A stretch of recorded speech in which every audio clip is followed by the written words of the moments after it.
पैसा कमावणं जितकं कठीण असतं त्यापेक्षा कितीतरी जास्त कठीण असतं तो पैसा योग्य ठिकाणी सांभाळून ठेवणं. घर चालवताना आपण अनेकदा छोट्या छोट्या खर्चांकडे लक्ष देऊ शकत नाही आणि तिथूनच आपल्या सेव्हिंग्सचं गणित चुकायला लागतं.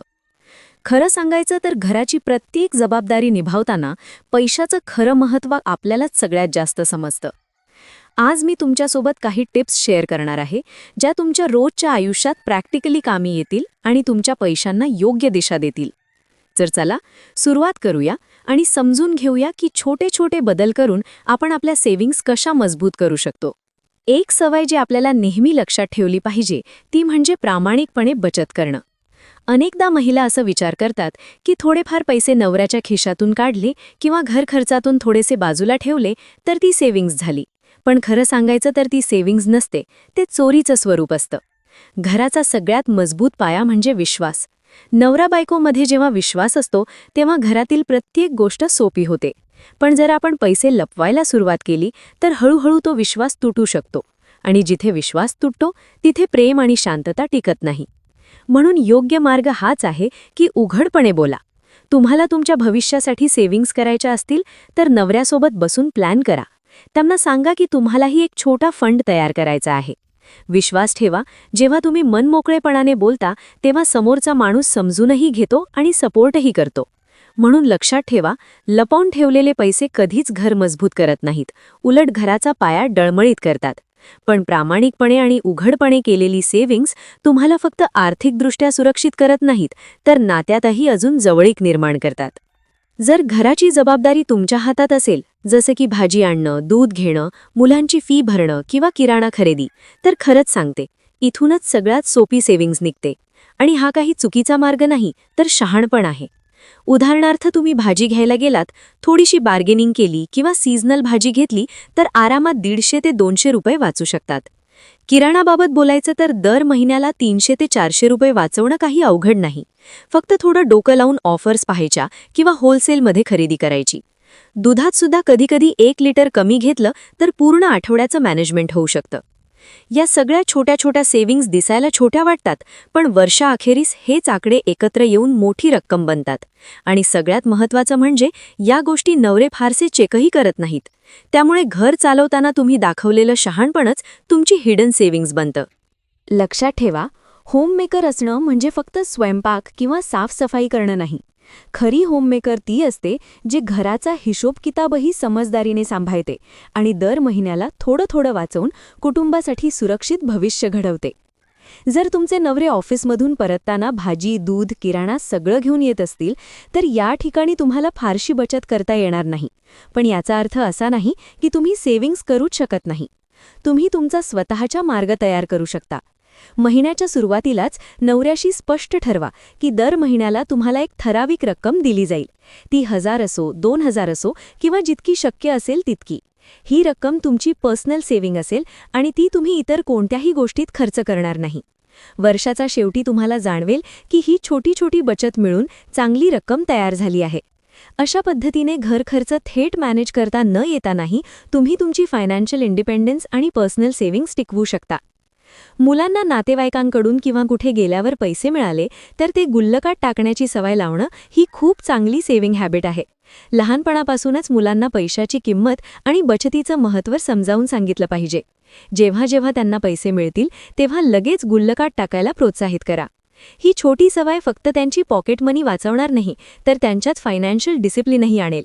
आणि सगळ्यात छान गोष्ट म्हणजे जेव्हा मुलं स्वतःची बचत वाढताना पाहतात तेव्हा त्यांच्यात एक वेगळाच आत्मविश्वास आणि आनंद निर्माण होतो.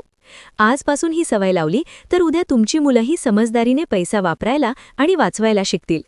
अनेकदा असं होतं की आपण माहेरी गेलो की आई-वडील किंवा भाऊ आपल्याला काही ना काही देण्याचा आग्रह करतात. कधी कपडे, कधी मुलांसाठी खेळणी किंवा इतर वस्तू. आता खरं सांगा, ती प्रत्येक गोष्ट आपल्याला उपयोगाची असते का? बऱ्याच वेळा साईज, पसंती किंवा गरज जुळतच नाही. अशावेळी तुम्ही नम्रपणे सांगू शकता की कपड्यांऐवजी पैसे दिलेत तर जास्त उपयोगी ठरतील. मी गरजेच्या वस्तू स्वतः घेईन. यात काहीही चूक नाही, कारण पैसा नेमका तिथे वापरता येतो जिथे गरज असते. आणि सगळ्यात महत्त्वाचं म्हणजे तो थेट तुमच्या छोट्या सेव्हिंग्जमध्ये जमा होतो. आता शॉपिंगबद्दल बोलूया. समजा माहेरी जाऊन तुम्ही 1,500ची शॉपिंग केली. त्यावेळी नेहमी गरजेनुसार खरेदी करण्याचा प्रयत्न करा. फक्त मन भरावं म्हणून नाही. थोडंसं डोकं लावलं, दुकानदाराशी नम्रपणे दर कमी करण्याबद्दल बोललं किंवा योग्य दुकान निवडलं तर 1,500ची वस्तू 1200-1300मध्ये सहज मिळू शकते. म्हणजे एका वेळीच 200 ते 300 रुपयांची बचत. आणि हे काही लवघड नाही. आपण सगळेच बाजारात पाहिलंय, कधीकधी दुकानदार स्वतःही डिस्काउंट देतात. भाऊ, थोडं कमी करा ना, मी रेग्युलर कस्टमर आहे. एवढं सॉफ्टली बोललं तरी अनेकदा काम होतं. बचत म्हणजे नेहमी मोठ्या रकमा नाहीत. कधी माहेरून मिळालेले 500 रुपये, कधी शॉपिंगमध्ये वाचलेले 200-300 रुपये किंवा एखाद्या छोट्या खर्चातून वाचलेले 100 रुपये. हे सगळं मिळून महिन्याअखेरीस चांगली रक्कम बनते. त्यामुळे समस्या पैसा कमावण्याची नाही, तर तो योग्य ठिकाणी थांबवण्याची आहे.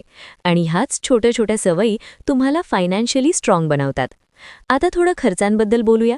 मी स्वतः कधीच महागड्या शॉपिंगची शौकीन नव्हते. ब्रँडेड गोष्टींचा मला काही क्रेज नाही.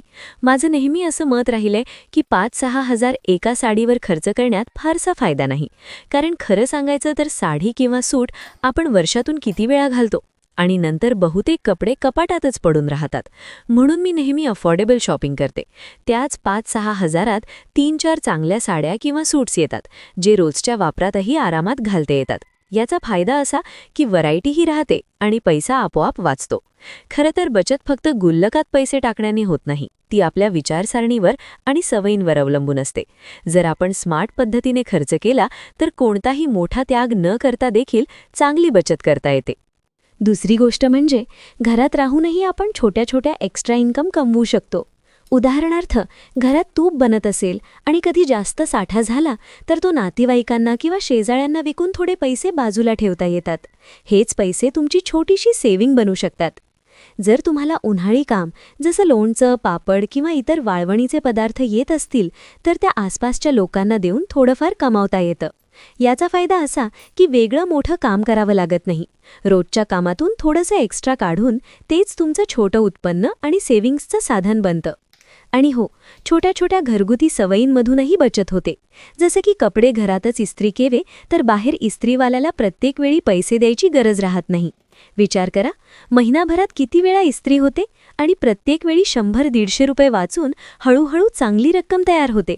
तसंच पाण्यासाठी बाहेरून बाटल्या घेण्याऐवजी घरचं फिल्टर केलेलं पाणी सोबत ठेवा. बाहेर प्रत्येक बाटली 20 ते 30 रुपयांची असते, पण घरून नेल्यावर तो सगळा खर्च वाचतो. मुलांचं उदाहरण घ्या. रोज शाळेसाठी बाहेरून चिप्स, बिस्किटं किंवा समोसे घेतले तर किती खर्च वाढतो याचा विचार करा.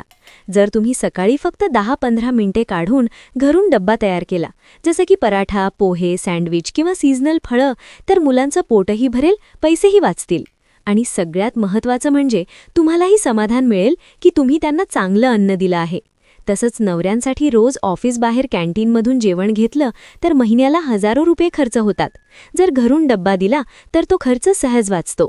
आणि खरं सांगायचं तर घरचं साधं वरण भात किंवा भाजीपोळी बाहेरच्या जेवणापेक्षा कितीतरी चविष्ट आणि हेल्दी असतं. आणि कधी बाहेर खाण्याची इच्छा झालीच तर प्रत्येक वेळी रेस्टॉरंटलाच जायचं असं नाही. घरातच काहीतरी खास बनवा. खर्चही वाचेल आणि घराचं वातावरणही उबदार आणि आनंदी राहील. शेवटी एवढंच म्हणेन, पैसा वाचवणं ही काही मोठी ट्रिक नाही. ती पूर्णपणे आपल्या विचारांवर आणि सवयींवर अवलंबून असते. 10 रुपये असोत किंवा 100 रुपये, प्रत्येक छोटी बचत वेळ आल्यावर मोठी मदत ठरते. आणि खरं सांगायचं तर स्त्रियांची सगळ्यात मोठी ताकद हीच आहे, थेंब थेंबाहे घडा भरायची कला. आशा करते की या गोष्टी तुम्हाला पैशांची बचत करण्यात कुठे ना कुठे नक्कीच उपयोगी पडतील. जर हा व्हिडिओ तुम्हाला आवडला असेल तर लाईक नक्की करा. आणि जर तुम्ही पहिल्यांदाच चॅनलवर आला असाल तर सबस्क्राईब करायला विसरू नका. आणि हो, मागचा व्हिडिओही नक्की पहा. त्यातही मी खूप उपयोगी सेव्हिंग टिप्स शेअर केल्या आहेत. पुढच्या व्हिडिओमध्ये पुन्हा भेटूया. तोपर्यंत स्वतःची काळजी घ्या, आनंदी रहा आणि हो, छोट्या छोट्या सेव्हिंग्स करायला विसरू नका. Take care. Bye bye.